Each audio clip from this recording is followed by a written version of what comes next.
We zijn vandaag in het gemeentehuis in Terneuzen, waar we zo direct een gesprek gaan hebben met waarnemend burgemeester Frank Weerwind. Dank u wel dat u even tijd voor ons vrij kunt maken. U bent nu vanaf 6 januari 2026, 7 januari is het, waarnemend burgemeester hier in Terneuzen. Ik zou de laatste zijn die je tegenspreekt. Ja. Maar voordat we verder gaan, dan wil ik toch eerst eventjes u een beetje beter leren kennen. Vroeger keek ik televisie en dan had je Jurgen Rijman op televisie. Ja. En die speelde dan Tante S. En die zei altijd, wie is je vader, wie is je moeder?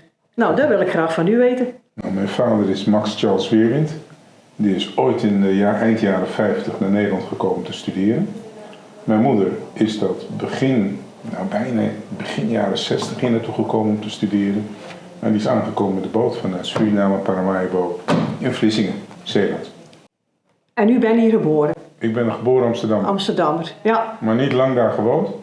Mijn ouders hebben me eerst meegenomen naar Haarlem, waar we gewoond hebben. En daarna naar het platteland, de Haarlemmermeerpolder. Wat gewoon op dat moment allemaal boerderijen was. Gewoon veel akkerbouw. Ja. Gewoon puur de wind tegen.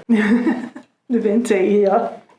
En wat betekenen de Surinaamse roots nou voor u? Komt u er nog wel eens? Ja, ik kom er wel. Ah ja. Maar we zijn echt zo Hollands opgevoed. Een klein gezin, vader, moeder, 2 jongens. Helaas is mijn vader er niet meer, mijn vader er niet meer en mijn broer. Dus alleen mijn moeder is er nog. Mijn broer is in 2023 overleden. Na een jaar ziektebed, vrij jong overleden. Ja. Hij was mijn oudere broer. Dus wij hebben ons 2 nog. Nou, we het toch over Suriname hebben. Wat is uw lievelingsgerecht uit de Surinaamse keuken? Dat zal ik je vertellen. Ja? Hier, wat is dat? Toen de tot slaafgemaakten de plantages ontvluchtten en het Amazonegebied, het oerwoud introkken, begonnen ze dus op de Afrikaanse wijze allerlei gerechten die daar konden worden verbouwd. Zoals bananen, allerlei kolen en dergelijke, zoute vis, wat men daar kon vinden, heeft men tot een gerecht gemaakt. Het is een heel zwaar gerecht. Dat heet hireri. En dat maakt mijn moeder altijd voor mij op mijn verjaardag. Als ik dan in het westen ben en in de gelegenheid ben om bij haar thuis te komen. Klinkt goed, Ja. maar ik heb nog nooit gegeten. En heb u daar hier in de buurt al eens een Surinaamse restaurant ontdekt? Eethuis? Absoluut niet ontdekt. Niet? Ik heb veel restaurants ontdekt, maar nog geen Surinaams restaurant. Nou, Terneuzen, hè? Terneuzen heeft genoeg. Ja, ik ben ja, al ja. aan de mosselen te denken en de oesters. Ja. En ik ben al heel veel in de Filipijnen te vinden. En dat is ook fantastisch. Lekker. Ja. En hoe ervaart u Zeeuws-Vlaanderen tot nu toe? Heel positief. Ja? Het is een mooi gebied. Het is een gebied waar iedereen trots op mag zijn. Enerzijds hier, als ik naar Terneuzen kijk, zie ik een hard industrielandschap met de sluizen, wat fantastisch is. Met de enorme boten die voorbij komen, het hele havencomplex. Maar als ik dan even naar het achterland ga en ik ga naar Kernen, laat ik Piervliet nemen. Hele mooie historische kern heeft het. Zo mooi, zo schoon. Ja, en dat heeft Axel, vond ik ontzettend fraai. Ik was in het Warenhuis. En dat is een stad immers. 1167 stadsrechten. En dat vind ik gewoon fraai, hoe die geschiedenis daar zit. En als je dan een beetje gaat inleven en je komt erachter hoe met name die 80-jarige oorlog hier die grens heeft getrokken door Zeeuws-Vlaanderen en wat voor geschiedenis er hier is en hier ligt.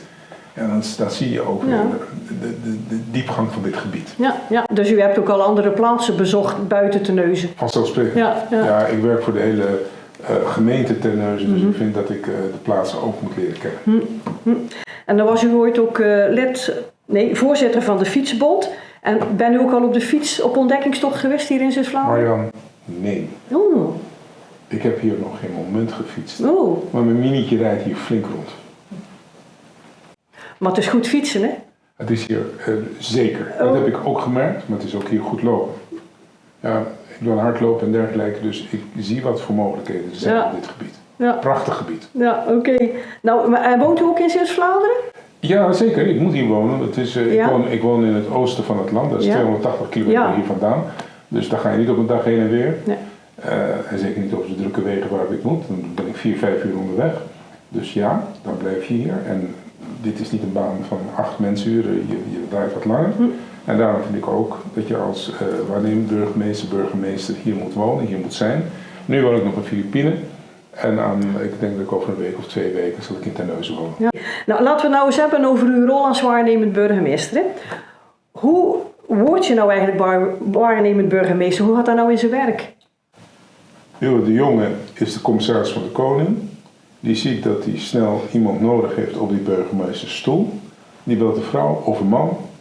Kijkt, past die bij de gemeente ja of nee? En die geeft je aan dat hij een tijdelijke periode nodig heeft. En als je dan beschikbaar bent en de gemeenteraad, de fractievoorzitter stemmen daarmee in, dan word je daarna geïnstalleerd en dan word je waarnemend burgemeester.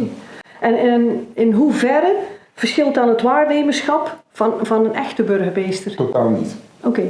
Er is maar één verschilpunt, periode. Ik heb dezelfde bevoegdheden, verantwoordelijkheden en taken. Ja, en dat impliceert gewoon dat je voorzitter raad bent, voorzitter college, dat je een portefeuille hebt, bepaalde taken die je moet uitvoeren, maar dat je ook bepaalde zaken in werking kan zetten.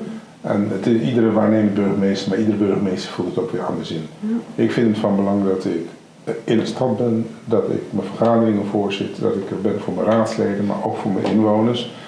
En ook een eerlijk en transparant antwoord geven. Het kan een ja zijn of een nee zijn op een vraag. Met de uitleg die erbij hoort. Ja. Wat is uw opdracht dan voor nu? Er is wel wat gebeurd in deze stad en er valt ook heel veel te doen in de stad zelf.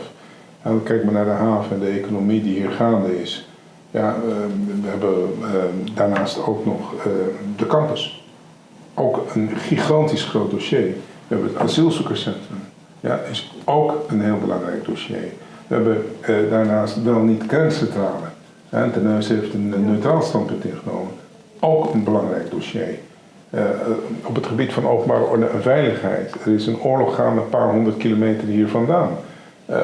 Wat is de impact daarvan voor onze handel die we hier hebben? Ja, er liggen hier ook wel eens schepen onder een bepaalde vlag voor onze kust. We willen wel dat onze economie niet geraakt wordt, want dat betekent dat onze banen geraakt worden in dit gebied. En laten we wel zijn, hier is een ongelooflijk cruciaal punt voor de scheepvaart richting Gent, richting Antwerpen. Wij zijn een hele belangrijke economische hotspot als Terneuzen, Borselen en Vlissingen voor heel Zeeland. Hier is de economische motor van Zeeland. En hoe lastig is het nou om, net als nou met die verkiezingen, hè? Dus er is nog geen nieuw college, begrijp ik. Dat klopt. Hoe lastig is het dan om iets te beslissen? Of nee, je houdt rekening met hele grote, zwaarwegende beslissingen dat er een nieuw college komt. Maar je moet wel de stad doorregeren. Je kan niet stilstaan. Voor hetzelfde geld duurt die bespreking om te komen tot een nieuw college een maand, maar het kan ook 3 maanden duren. Het kan zelfs 5 maanden duren. Ik weet het niet. Dus ik ga wel blijven inzetten voor de inwoners van Terneuzen. Ja, en wat zijn dan volgens u de belangrijkste dossiers? Ik noemde ze net eigenlijk. Hè. Zo'n campus is van belang voor de jongeren en jongvolwassenen, de inwoners van deze stad, dat ze een goede opleiding kunnen volgen hier in Terneuzen en niet naar elders hoeven. Ten aanzien van de haven heb ik net al aangegeven, dat is de werkgelegenheid ontzettend belangrijk. Zo kijk ik ook naar het sluizencomplex. Ontzettend belangrijk dat we een goed ondernemersklimaat eigenlijk houden. Ik kijk daarin ook naar het achterland, want daar hebben we ook boerenbedrijven. Het is ook van belang dat je het overeind houdt. Of de recreatiebedrijven die we hier hebben, dat die ook overeind eigenlijk blijven. Natuurlijk hebben we een taakstelling gekregen door de spreidingswet van asielzoekers. Nou, hoe ga je die ook op een goede manier plaatsen in Terneuzen met goede opvang ook van de samenleving. Dat de samenleving dat ook aan kan, dat je een goede balans eigenlijk vindt. We zien dat het leven ontzettend duur wordt voor de Nederlander in zijn totaliteit, dus ook voor de Zeeuws-Vlaming. En we zien ook dat er steeds meer jongeren wegtrekken uit Zeeuws-Vlaanderen. We zien ook dat de vergrijzing hier toestaat en je wil je voorzieningen overeind houden. Dus je hebt daar wel een groot vraagstuk. En ik weet niet of je bekend bent met het Nationaal Programma Vitale Regio's. Ja, een beetje. Dus, eigenlijk is dat een rijksprogramma met divers 11 regio's in het land. Waarin je de kwaliteit van leven in die regio's op het gebied van voorzieningen, op het gebied van werk, op het gebied van gezondheid, op het gebied van onderwijs op een goed niveau houdt. Ja, en dat is een jaar oud, dat programma. Ja. En we zijn dat nu aan het inkleuren op een Zeeuws-Vlaamse manier samen met Huls, Sluis, Terneuzen. Om duidelijk te maken aan de regering, wij doen ook mee en wij zijn heel belangrijk. En ik kijk ook over de grens, juist naar België, om samen te werken ook met de Belgische gemeenten. Ja, dat is ook heel belangrijk natuurlijk. Volstrekt. De buurgemeentes. En hoe ervaart u de samenwerking met de collega's? Ilona, Geweldig. En Marga? We kennen elkaar, we begrijpen elkaar, we zoeken elkaar ook op als we elkaar nodig hebben, maar ook als we elkaar niet nodig hebben. Want je goede buren is beter dan een verre vriend. Ja, ook met Middelburg, de overkant, het provinciehuis, de gedeputeerden. Ja. Veel van de gedeputeerden wonen hier. Zoals de commissaris van de Koning woont hier. Dat is mijn volgende vraag.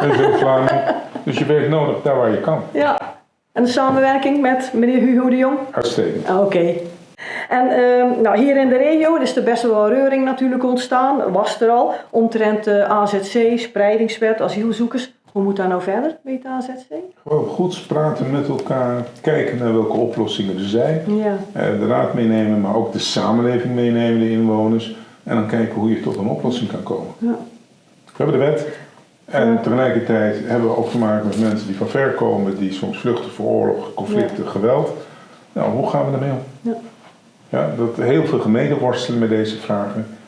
We moeten een goed antwoord daarop vinden. Ja, ik denk dat dat een heel moeilijk onderwerp is, maar en uw rol hierin, hoe ziet u dat dan? Ik doe een beroep op de nuchterheid en op de directheid en de gastvrijheid die ik bij de Zeeuws-Vlamingen ontdekt heb. En dat we ook op zoek gaan naar oplossingen die daarbij passen. Ja, nee en nu gaat ook dat is dan weer een ander ding, maar de Westerschelde-tunnel die gaat vanaf 11 januari 2027 dicht. Ja. Nou, dat is ook een maand of 4. In hoeverre bent u daarbij betrokken? Dat is best wel intensief, heel intensief. En dan gaat minimaal 4 maanden dicht, zeg ik. En dat is op mijn eigen konto. Die scheur in die tunnel moet gerepareerd worden. Maar dat is een onveilige situatie. Ik ben voorzitter Veiligheidsregio Zeeland en ik ben burgemeester van Terneuzen. Ik zit, net hoe je het wilt bekijken, als je het van noord naar zuid bekijkt of zuid naar noord, is Terneuzen een plek waar je uitkomt. Ja, andere kant ligt Borselen. En ik wil hier geen problemen hebben. En daarom moet ik nu vooruit nadenken van stel, er zijn incidenten bij de tunnel of er kan niet zoveel verkeer doorheen, dan laat je al die auto's wachten. Want van die 100 auto's die er nu doorheen gaan, kunnen er zo nog maar ongeveer 20 doorheen. Ja. Dus 80 niet. Van die 80 gaat een aantal thuis kunnen werken, maar een aantal kan inderdaad ook niet thuis werken. Dus moet je nadenken hoe je ervoor zorgt dat ze aan die overkant kunnen komen. Ja, op een goede manier. Nou, er ligt een verantwoordelijkheid hier voor de provincie nadrukkelijk. Hè. Die is ook 100% eigenaar van de tunnel. De tunnel is een dochter van de provincie. De provincie heeft 100% van alle aandelen. Dus dat is de reden dat Harry van der Maas er bovenop zit. Maar ik ben weer betrokken omdat als veiligheidsregio kijken wij naar die tunnelveiligheid. En als burgemeester van Terneuzen zit ik aan één kant van de tunnel en mijn collega van Borselen zit aan de andere kant. Dus samen zitten we ook eigenlijk in de regiegroep. Ja. En omdat de situatie in Zeeuws-Vlaanderen voor mij ook heel nieuw is en ik moet een heleboel dingen leren, zit Jeroen de But erbij die hier geboren en getogen is en werken we samen aan dit dossier. Ja, want het is best wel een hele impact, is die tunnelafsluiting. En dan niet alleen, maar ook Antwerpen, daar stagneert ook elke dag de ring daar. Dus we zitten hier echt een beetje moeilijk straks. Daarom praten we ook met het onderwijs, met het ziekenhuis, met diverse bedrijfsleven. Omdat we het van belang vinden dat we vooruitdenken van wat kan er allemaal op ons afkomen en welke antwoorden hebben we daar. Ja, want voor het ziekenhuis is het ook een hele impact natuurlijk. Ongelooflijk, ja. Wat zijn nou ook de mooie plekken die u aan familie en vrienden wil laten zien in Terneuzen? Ik heb er een paar eigenlijk aangeraakt en laat ik aan noemen. Als ik alleen al over de boulevard heen loop, hier in Terneuzen, en je ziet die gigantische schepen die voorbij komen, maar ook de sluizen. Iedere keer als ik er weer overheen mag rijden, dan denk ik, wat is dit toch mooi gebouwd, wat is dit toch doordacht gebouwd. Maar ik geniet ook van Koewacht, om een hele andere kern te noemen. Ik geniet ook van Axel. Ja, hele andere, Axelstad. Koewacht is volgens mij een dorp, bekend van die vlasindustrie. Maar ik vind het mooi om juist die schoonheid van die dorpen ook te benoemen. Biervliet heb ik net genoemd en zo kan ik er nog een paar noemen. En als je goed wil eten en heerlijk uitgebreid met een enorme keuze, denk ik altijd met de knipoog aan Filipijnen. Ja. Maar daar zit u vlakbij nou, hè? Dus ja. Helemaal waar. En ziet u zelf in Terneuzen of in Zeeuws-Vlaanderen blijven? Kijk, ik zal daar geen uitspraak over doen. Dat is niet chic. Ik weet gewoon dat het van belang is dat er hier heel veel hard gewerkt mag worden. Ook niet alleen aan nu, om te behouden wat we hebben. Dat we trots zijn, nogmaals, zeg ik tegen alle inwoners van Terneuzen wat Terneuzen nu is. Er wordt gewerkt aan die binnenstad en als ik het gebied rondom de Herengracht bekijk, hoe mooi dat wordt, dan ben ik blij mee. En dat moet ook, dat mag je ook verwachten. Ja. En zo kijk ik ook naar andere kanten van onze gemeente. Maar ook, ik was laatst bijvoorbeeld in IJsendijken, dat is bij de buren dan, in de sluis. Ja. Prachtig. Ja. Ik vond het zo mooi, ook schoon. Dus Zeeuws-Vlaanderen heeft heel veel te bieden. Ja. Ja, een stadje als Hulst is ook ontzettend mooi. Ja. Dus zo kijk ik. Ik kijk niet alleen klein, ik wil ook breder kijken. En zie de schoonheid die dit gebied heeft. Nou, ik vind wel dat u al heel veel overal bent geweest dan. En dat u al goed de plaatsen kent en zo. Dus leuk. En het mooie ik ben is hier nog ook, niet zo willen. de inwoners spreken je ook aan. Ja. Ja. Die vertellen ook als je even je mond houdt en veel ruimte geeft wat ze vinden en wat ze verwachten. En daar leer ik ook het nodige van. Want ja, ik ben een Westerling en dit gebied is helemaal nieuw voor mij. Ja, nou, ik wil u heel veel bedanken voor dit gesprek. Het vond het heel leuk en ik wens u heel veel succes en plezier in Terneuzen. Dankjewel voor het fijne interview. Merci.